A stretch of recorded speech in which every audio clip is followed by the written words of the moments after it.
Well said Umair جالیہ والا صاحب. اب ملک شرجیل صاحب کیونکہ آپ ہالینڈ میں بھی ہیں تو میں آپ سے پوچھنا چاہوں گا کہ یقیناً آپ سے جتنے بھی لوگ آپ کے دوست یار احباب قریبی ساتھی بات کرتے ہوں گے یہی کہتے ہوں گے کہ یار ہمیں بھی کوئی راستہ بتا دو, ہمیں بھی ہالینڈ آنا ہے, کوئی ایزی وے آؤٹ بتاؤ, کوئی جلدی سے ہمارا کام بھی ہو جائے. ایک تو ان نوجوانوں کو آپ کیا میسج دینا چاہیں گے؟ عمیر صاحب نے جس طرح بات کی بڑی خوبصورت کہ نوجوان شارٹ کٹ کے پیچھے پڑے ہوئے ہیں, ان کو نہیں پڑھنا چاہیے, محنت میں عظمت ہے, اور آف کورس انٹرپرینیورل سکلز. اگر میں آپ سے پوچھوں ملک صاحب کہ آج پاکستان میں وہ کون سی چیزیں ہیں جن کو آپ بالکل مس نہیں کرتے, جو آپ کو بالکل ناپسند تھی, یو ہیٹڈ دیم, اور آپ چاہتے تھے کہ وہ صحیح ہو جائیں, جس کی وجہ سے آپ شاید باہر چلے گئے, اور وہ آپ کہیں گے کہ یار اگر آج بھی بہتر ہو جائیں تو میرا ملک جو ہے نا وہ مقام حاصل کر سکتا ہے جس کا میں نے خواب دیکھا تھا. ملک شرجیل اعوان صاحب. عمیر صاحب نے بڑی اچھی باتیں کی اور بڑی انسپریشنل ان کی جو گفتگو تھی.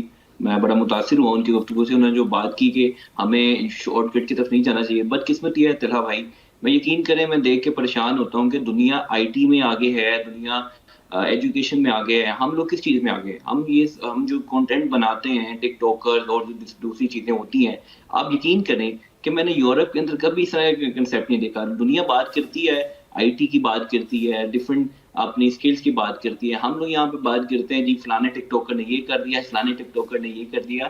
یہ چیزیں ہوتی ہیں جو کہ بڑی بدقسمتی ہے. جو ہماری ینگ جنریشن ہے وہ پتہ نہیں کس سمت کی طرف چل پڑی ہے. حالانکہ میں چاہتا ہوں, میری خواہش بھی ہے, میں خود بھی پالیٹکس میں ہوں, میں خواہش ہے کہ پاکستان میں بھی جو لوگ ہیں پالیٹکس میں آئیں, آ کے دیکھیں ینگ لوگ پالیٹکس میں آئیں گے تو پاکستان کا فیوچر بنے گے, تو پاکستان کے لیے بہتری آئے گی. لیکن بدقسمتی ہے کہ ہماری جو ینگ جنریشن ہے وہ کسی اور سمت کی طرف چل پڑی ہے. اور جب بالکل لوگ مجھے پوچھتے ہیں باہر آنے کے لیے, آپ یقین کریں, لیکن اب لوگ سمجھتے ہیں کہ یورپ کے حالات بہت اچھے ہیں. میں آپ کو تھوڑا سا آنیسٹلی بتاؤں کہ جب سے یہ رشیا اور یوکرین کی وار سٹارٹ ہوئی ہے, یہاں پہ بہت زیادہ انفلیشن بڑھ گئی ہے. اس کے علاوہ دوسری یہاں پہ ٹیکسز بہت زیادہ انکریز ہو گئے ہیں, یہاں پہ ہر چیز کی پرائسز بڑھ گئی ہیں. ایون کہ یہاں پہ جو امپلائمنٹ ہے وہ بڑی مشکل ہو گئی ہے لوگوں کے لیے, کیونکہ ٹیکسز بہت زیادہ ہائی ہو گئے ہیں, اور گھر کے اوپر جو رینٹ ہے وہ بہت زیادہ انکریز ہو گئے ہیں. تو میں جب مجھے بھی لوگ کہتے ہیں کہ جی ہم نے باہر آنا, میں کہتا ہوں بالکل آئیں, آپ اسٹڈی کے پوائنٹ آف ویو سے آئیں, اور آپ یہاں پہ اگر آ کے کاروبار کرنا چاہتے ہیں. لیکن اگر آپ یہ سوچ کے آ رہے ہیں کہ ہم راتوں رات امیر ہو جائیں گے, ایسا کچھ بھی نہیں ہے. بہت زیادہ یہاں پہ رولز اینڈ ریگولیشن کی آپ کو پابند ہونا پڑتا ہے, جو کہ جب کوئی بھی آتا ہے یہاں پہ, آئی مین کہ جو اسٹوڈنٹ آتا ہے وہ پارٹ ٹائم جاب کرتا ہے, اپنی تھوڑی ارننگ کرتا ہے, اپنی یونیورسٹی کی فی پے کرتا ہے, اور بڑی مشکل سے پاکستان پیسے بھیجتا ہے. تو میرا ایک کنسیپٹ ہے کہ پاکستان جو یوتھ ہے اس کو صحیح سمجھ جانا چاہیے. میں بدقسمتی ہے جب دیکھ کے پریشان ہوتا ہوں جس طریقے سے سوشل میڈیا پہ بعض دفعہ کچھ چیزیں پروپیگنڈا کیا جاتا ہے اسٹیٹ کے خلاف, دوسری چیزیں, میں بڑا دل برداشتہ ہوتا ہوں. آپ یقین کریں کبھی طلحہ صاحب ہم نے ہالینڈ میں یا کسی اور یورپ ملک میں نہیں دیکھا کہ اپنی اسٹیج کے اوپر جس طریقے سے یہاں پہ سوشل پروپیگنڈا کبھی کیا جائے, سوال ہی پیدا نہیں ہوتا. لیکن میرے خیال میں لوگ کہتے ہیں کہ پاکستان میں آزادی اظہار رائے نہیں ہے. میرے خیال میں سب سے زیادہ آزادی اظہار رائے پاکستان میں ہے. یہاں پہ کوئی بیٹھ کے بھی لوگ یا یوٹیوب کے اوپر سے کوئی چیز نہیں کر سکتا اسٹیٹ کے بارے میں. لیکن پاکستان میں کچھ لوگ ہیں جو کہ یہ اپنا کنٹینٹ بنا رہے ہیں, اپنے پیسے کما رہے ہیں یوٹیوب سے صرف سنسنی پھیلانے کے لیے, جو کہ بڑی بدقسمتی ہے. اور اوورسیز پاکستانی جتنا بھی ہے وہ بڑا کنسرنڈ ہے پاکستان کے حالات کو لے کے. اوورسیز پاکستانی چاہتا ہے پاکستان بھی ترقی کرے, پاکستان بھی ترقی کی راہ پر چلے.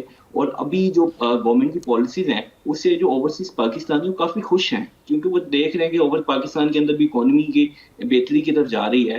پاکستان کے لیے اوورسیز پاکستانی کیا اوورسیز پاکستانی ملک صاحب ووٹ دینا نہیں چاہتا؟ سر اوورسیز پاکستانی بالکل ووٹ دینا چاہتا ہے, اور اوورسیز پاکستان کی خواہش. آپ یقین کریں ہم جب بھی یہاں گیدرنگ کے اندر بیٹھتے ہیں تو صرف ڈسکشن پاکستان کے اوپر ہوتی ہے, موسٹلی ڈسکشن ہوتی ہے وہ پاکستان کے اوپر ہوتی ہے کہ آج پاکستان میں یہ ہو رہا ہے, آج پاکستان میں وہ ہو رہا ہے.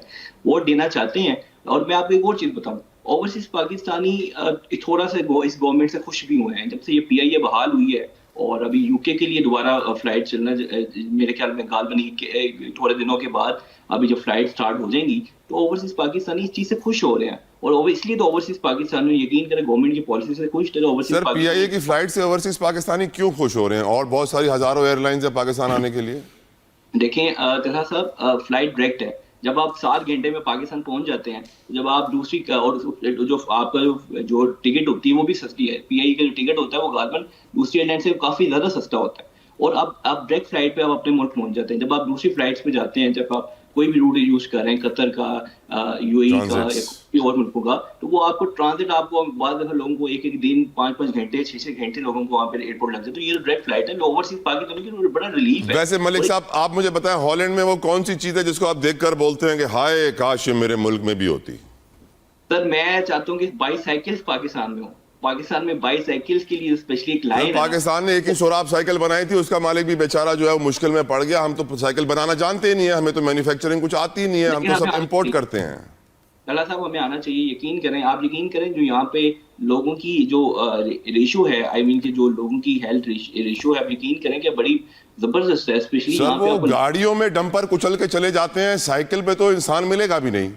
سر بدقسمتی ہے, میرے خیال میں ہونا چاہیے بائی سائیکلز کی اسپیشلی لائن ہونی چاہیے. اور جو کہ دیکھیں سائیکل میرے خیال میں ہومن آئی مین کہ ہماری ایکسرسائز کے لیے بھی اور ویسے بھی ہماری باڈی کے لیے بڑی اچھی چیز ہے. اگر بائی سائیکل کو اپنایا جائے, یقین کریں ایک تو پیٹرول کی بڑی بچت ہوگی, لیکن بدقسمتی ہے کہ شاید اس طرح کبھی کسی نے فوکس نہیں کیا. لیکن میرے خیال میں اس کے اوپر فوکس ہونا چاہیے, اسپیشلی لائن ہونی چاہیے بائی سائیکلز کے لیے. جب تک ہمارے وزیر اعظم اپنے آفس سائیکل پہ نہیں جائیں گے نا, یہاں سائیکل نہیں آئے گی سیڈلی, جب تک بڑے لوگ یہ کام نہیں کریں گے. یہاں وقت ہوا ایک بریک کا, کہیں میں جائے گا, stay with us, we'll be right back.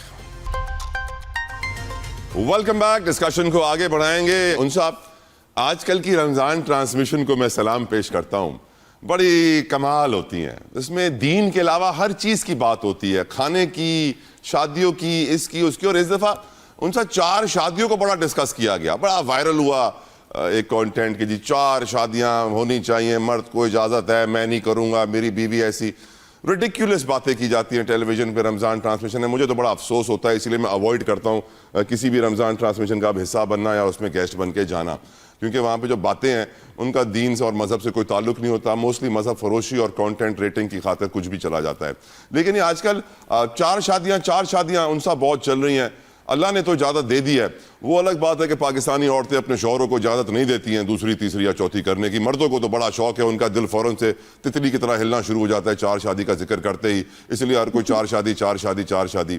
ویسے ان سا آپ کی نظر میں کبھی ایسا وقت آئے گا کہ پاکستانی عورتیں مردوں کو 4 شادیاں کرنے کی اجازت دیں گی, پہلی بیوی جا کے اپنے شوہر کے لیے دوسری بیوی ڈھونڈے گی, یا پھر یہ سب باتیں ہی کرتے رہیں گے ہم؟ نہیں, کبھی ایسا ہو ہی نہیں سکتا. امپاسبل ہے کہ عورت جو ہے وہ چاہے اس میں یہاں کی ہو یا ویسٹ کی ہو, کبھی ایسا پاسبل نہیں ہے کہ وہ اپنے جو ہے پارٹنر کو شیئر کر سکے. تو یہ عورت کے لیے جو ہے بہت سینسیٹیو معاملہ ہے. اور جہاں تک آپ بات کریں کہ آج کل میڈیا میں یہ چیزیں بول دی جاتی ہیں, تو وہ سیلیبریٹیز کو جو ہوسٹ بناتے ہیں رمضان ٹرانسمیشن میں, ان کو کوئی نالج تو ہوتی نہیں ہے. وہ جو ان کے مائنڈ میں آتا ہے, جو اس وقت جو ان کے دل میں آتا ہے, وہ بولتے جاتے ہیں بغیر سوچے سمجھے کہ آگے